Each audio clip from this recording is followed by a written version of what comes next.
एकाच क्षणाने दोघांची झोप उडवली, पण प्रेमाची जाणीव अजूनही नाही.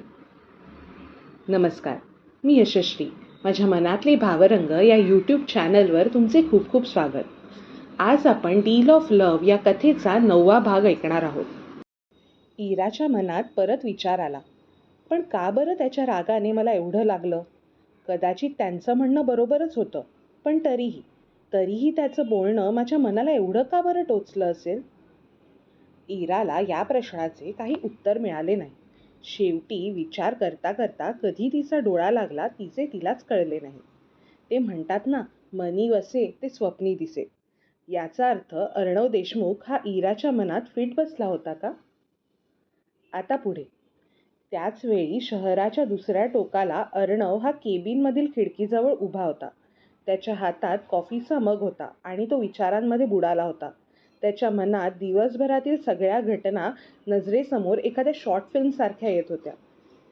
इराचा उत्साहीपणे बोलण्याचा तो अंदाज, तिचा आत्मविश्वास आणि तो क्षण जेव्हा ती कोसळली आणि त्याने तिला अलगदपणे पडण्यापासून वाचवलं. तो क्षण त्यावेळी थांबलेल्या क्षणासारखाच आता देखील त्याच्या मनात थांबला होता. त्या क्षणी का बरं मी स्वतःला तिच्यापासून दूर करू शकलो नाही? हा प्रश्न त्याने स्वतःलाच विचारला. अर्णवच्या नजरेसमोर तिचा चेहरा आला आणि नकळतच त्याच्या चेहऱ्यावर हलकेसे स्मित उमटले. पण मग लगेचच त्याने स्वतःला थांबवलं. No Arnav, she is your team member, keep it professional. मात्र त्याचं मन काही ऐकत नव्हतं. तिच्या हसऱ्या चेहऱ्याची झलक अजूनही त्याच्या नजरेसमोर होती. त्या रात्री देखील दोघांना झोप काही येत नव्हती. एकाच क्षणाने दोघांचं मन व्यापून गेलं होतं. एकाच भावनेने, पण 2 वेगवेगळ्या कोपऱ्यातून. पण त्या भावना नक्की काय होत्या हे दोघांनाही उमजत नव्हते. पुढच्या दिवशी इरा सकाळी नेहमीप्रमाणे ऑफिसमध्ये पोहोचली. काल झालेल्या गोष्टीचे विचार तिच्या सोबतीला होतेच. क्युबिकलमध्ये पोचताच प्राचीने नेहमीसारखेच आनंदात विचारलं, काय मॅडम, कसं काय? काल रात्री काही स्वप्न पडलं का? फ्रेश दिसतेस आज खूप, म्हणून विचारलं. इराने त्यावर हलकेसे स्मितहास्य करत बॅग ठेवली आणि म्हणाली, स्वप्न कसलं, फक्त प्रोजेक्टचंच डोक्यात फिरतंय. ते झालंच ग, पण चेहऱ्यावर आज पॉझिटिव्ह ग्लो आहे, म्हणजे काहीतरी छान मूड आहे, प्राची डोळे बारीक करत म्हणाली. त्यावर फार काही न बोलता इराने सिस्टीम ऑन केली. दोघींच्यात नेहमीचंच छोटं मॉर्निंग गॉसिप, थोडंसं हसणं, विनोद झालं. त्यानंतर त्यांनी आपापल्या कामाकडे एकदम शिस्तीत लक्ष घातलं. ऑफिसमधली नेहमीची गडबड, फोन कॉल्स, मीटिंग रूममध्ये येणं जाणं हे सर्व तर सुरूच होतं. सुमारे तासाभराने इराच्या टेबलावरील इंटरकॉम बीप झाला. समोरून आवाज आला, इरा, शिरोडकर सरांनी तुला त्यांच्या केबिनमध्ये बोलावलं आहे. ती लगेचच उठली व शिरोडकर सरांच्या केबिनच्या दिशेने जायला लागली. शिरोडकर सरांची परवानगी घेऊन ती त्यांच्या केबिनमध्ये आली. त्यांच्या केबिनमध्ये शांतता पसरलेली तिला जाणवली. सर त्यांच्या हातातील काही फाईल्स चेक करत होते. तेवढ्यात त्यांना इराची चाहूल लागली. ते तिला म्हणाले, येस इरा, देशमुख ग्रुपचा प्रोजेक्ट कसा चालू आहे? इराने थोडक्यात सांगितले, सर, इनिशियल पॉईंट्सवरती डिस्कशन कंप्लीट झाले आहे. आता त्याच पॉईंट्सवर काम करायला सुरुवात करायची आहे. टाईमलाईन परफेक्ट आहे आत्तापर्यंत. सर मान हलवत म्हणाले, व्हेरी गुड.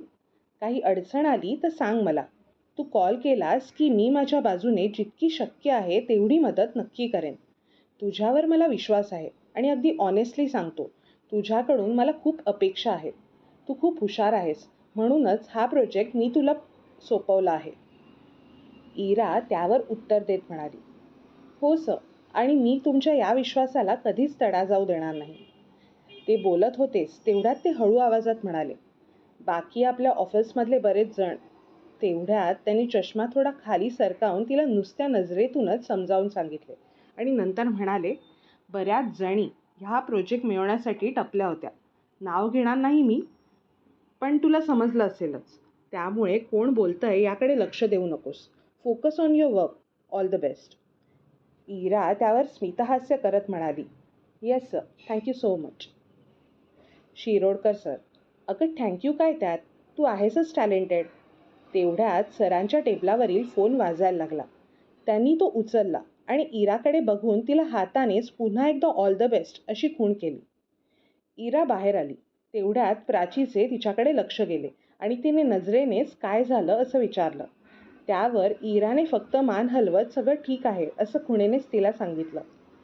काही वेळाने लंच टाईम झाला. दोघी नेहमीप्रमाणे कॅफेटेरियाकडे जाण्यासाठी निघाल्या. लिफ्टमधून उतरत कॉरिडॉरमधून पुढे जात असतानाच मीनाक्षी सरळ त्यांच्या रस्त्यात येऊन उभी राहिली. तिच्या चेहऱ्यावर ॲज युज्युअल आपण म्हणजे कोण असे भाव होते. मीनाक्षी: मिस इरा, तुला हा देशमुख ग्रुपचा प्रोजेक्ट काय मिळाला आणि तू तर काय हवेतच गेली आहेस पार. पण जास्त हवेत जाऊ नकोस बरं का, नाहीतर हा प्रोजेक्ट कधी तुझ्या हातून निसटला हे तुझं तुला देखील कळणार नाही. इरा काही बोलावं की नाही याचा विचार करत असतानाच प्राची सरळ मध्ये आली. त्याची चिंता इरा नाही तर तू कर, ती सरळ आणि स्थिर आवाजात म्हणाली. प्राची पुढे हसत म्हणाली, तू अशी वागलीस ना तर तुझ्या हातून असे बरेच प्रोजेक्ट चुटकीसारखे निघून जातील आणि कधी गेले हे तुझं तुलाच समजणार नाही बघ. मीनाक्षी तिच्या बोलण्यावर भडकली. ए चमची, गप्प बस, आजकाल तुझं तोंड जाम चालतंय. तेवढ्यात प्राचीने कोणताही वेळ न घालवता मीनाक्षीला बाजूला लोटलं आणि इराचा हात धरत म्हणाली, चल, उगाच वेळ वाया घालवण्यापेक्षा लंच करूया. प्राचीने मीनाक्षीला बाजूला लोटल्याने तिला बाजूच्या भिंतीची कडा हाताला लागली. ती स्वतःच्या हाताला धरून मागूनच ओरडली, हाऊ डे यू. त्या दोघींनी तिच्याकडे अजिबात लक्ष न देता लंचसाठी टेबल गाठले. टेबलावर बसताच इरा शांत असल्याचे प्राचीला जाणवले. प्राचीने लगेचच विचारलं, ओ मॅडम, आर यू ओके, काय झालं अचानक. इरा त्यावर उत्तर देत म्हणाली, त्या मीनाक्षीचं बोलणं कधी कधी लागतं मनाला.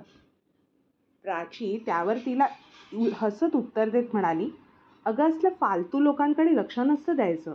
तू स्वतःचं काम चोख करतेस ना, ते महत्त्वाचं आहे. बाकीचं सगळं जाऊ दे. काही लोक वरचढपणाला डायजेस्ट करू शकत नाहीत, म्हणून मग या मीनाक्षीसारखे वागायला लागतात. इराला तिच्या या बोलण्याने जरा बरे वाटले. मग दोघी शांतपणे जेवत गप्पा मारू लागल्या आणि आसपासच्या गोंधळाच्या मध्ये त्यांची एक अशी हक्काची सेफ स्पेस तयार झाली. जेवणाचा मनसोक्त आस्वाद घेतल्यावर दोघी गप्पा मारत खिडकीच्या इथे उभ्या होत्या.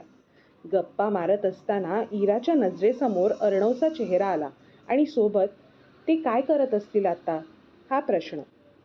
प्राचीने हळूच विचारले, ओ मॅडम, आता परत कुठे हरवलात, परत कोणी काही बोललं का. इरा: नाही, ते प्रोजेक्टबद्दल विचार करत होते. प्राची: त्यासाठी ऑफिसचा एवढा सबंध दिवस असतो, ब्रेकमध्ये तरी सोड यार ते विचार. इरा त्यावर हसत म्हणाली, बरं बाई. दोघींची गप्पा मारत मजामस्ती चालू होती. आता इरा आणि अर्णव जेव्हा एकमेकांसमोर येतील तेव्हा काय घडेल. एकमेकांविषयी वाटत असलेल्या भावना ते ॲक्सेप्ट करतील का, की स्वतःच्या मनाला खेळवत राहतील. काय होईल नक्की पुढे. जाणून घ्यायचे असेल तर कथेचा पुढचा भाग नक्की ऐका. तुमचीच यशस्वी.